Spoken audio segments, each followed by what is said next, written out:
near the end of World War II. Brief footage shows an example of one of Germany's most notorious tools as they undertook a scorched earth strategy in retreat.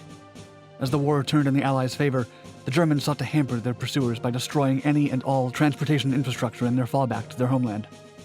Thus, they turned to the Schienenwolf, rail wolf, or alternatively Schwellenpflug, or Sleeper Plough. The device, appearing similar to a small train, effectively unzipped the rails behind it, leaving only rubble in its wake.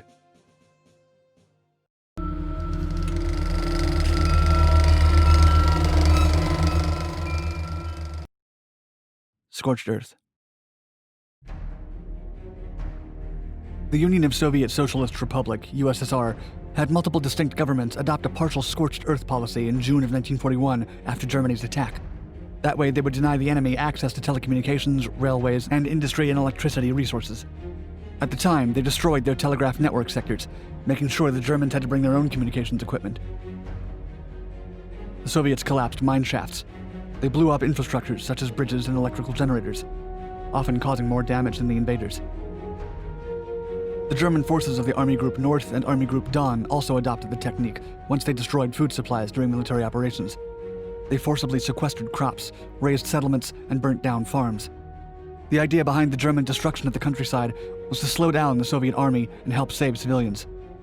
The policy, too, meant to keep the Soviet army from taking resources from civilians. The best documented case may be the razing of Novgorod. This historical city was scorched by the Germans during the winter of 1944 as they retreated from Leningrad. All their historical monuments were destroyed. Toward the beginning of fall in 1944, Finland had to kick out the German troops stationed in the country, fighting in the north as part of a peace agreement between Allied forces. Up to that point, Finnish troops had been fighting side by side with the Germans. General Hjalmar Salasvuo led the Finnish army into an aggressive attack against the Germans in August of 1944 at Tornio. This forced the Germans to retreat rapidly, and by the end of the year, most Axis power troops withdrew from northern Finland. As a result, the Germans reconsidered. They decided to implement a scorched earth policy on their way to Norway. They devastated portions of the country, burning down over a third of the homes in their path. The capital of the Lapland province, Rovaniemi, was obliterated to the dismay of its citizens. All the bridges in the region were destroyed except for 2, and the roads were mined to no end.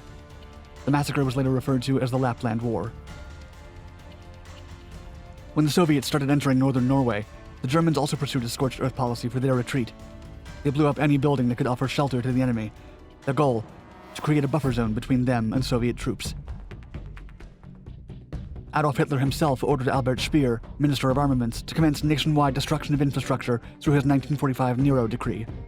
The most chilling part of the decree is at its very beginning and reads, quote, "It is a mistake to think that transport and communication facilities, industrial establishments and supply depots, which have not been destroyed or have only been temporarily put out of action, can be used again for our own ends when the lost territory has been recovered.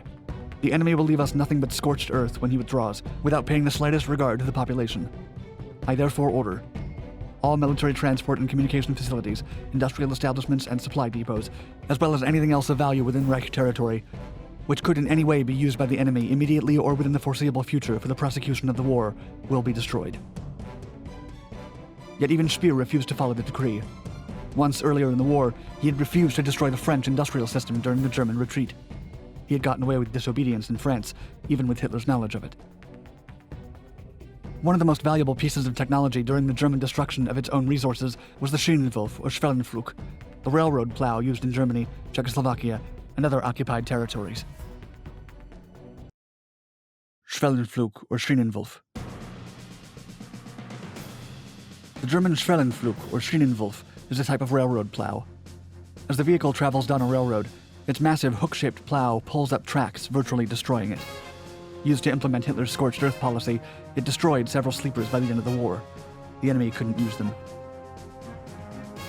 To rip up the track, the plow was lowered from its center. This broke the wooden ties, bending the rail's steel. The Germans made sure no enemy rail vehicle could enter their territory. Bridges and signaling equipment were also severely damaged as it tore through its path.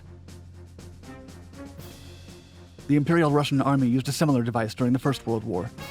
As they retreated from the German Gorlice-Tarnów offensive, the Russians implemented this strategy in Poland. Maybe it even gave the Germans the idea. Likewise, the Czechoslovak army used similar technology during its occupation in 1938. The Germans themselves used a railroad plow for the first time in retreat from Italy in the Eastern Front. Their plows were designed and built by Krupp, a company from Essen, beginning in 1942. The way it worked was a mounted platform featuring a giant hook. It would shred everything it passed by at 7 to 10 kilometers per hour. To load the hook, the Germans needed only 6 to 8 minutes and a small team of 10 people. By the time the machine left an area, the railway sleepers would be completely destroyed, with the rails themselves taken to 73 to 93% of disrepair. Surviving models. Few models of the German Schwellenpflug survive to this day. The Belgrade Military Museum in the capital of Serbia hosts one in a permanent outdoor exhibit.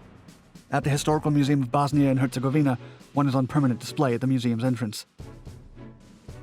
For several years after the end of the war, the recovered vehicle was housed in Hampshire, Britain, at the Longmoor Military Railway. Since then, it's been reportedly placed in the care of the National Army Museum. Still, it is not up for display to the public. A replica of the Railroad Ripper was built at Victory Park, an open-air museum at Poklanaya Hill, Moscow. Although German retreat and the Allied attacks managed to damage much of the German railroad, today the Germans house one of the most efficient rail transportation systems in the world and the largest rail operator in all of Europe, Deutsche Bahn.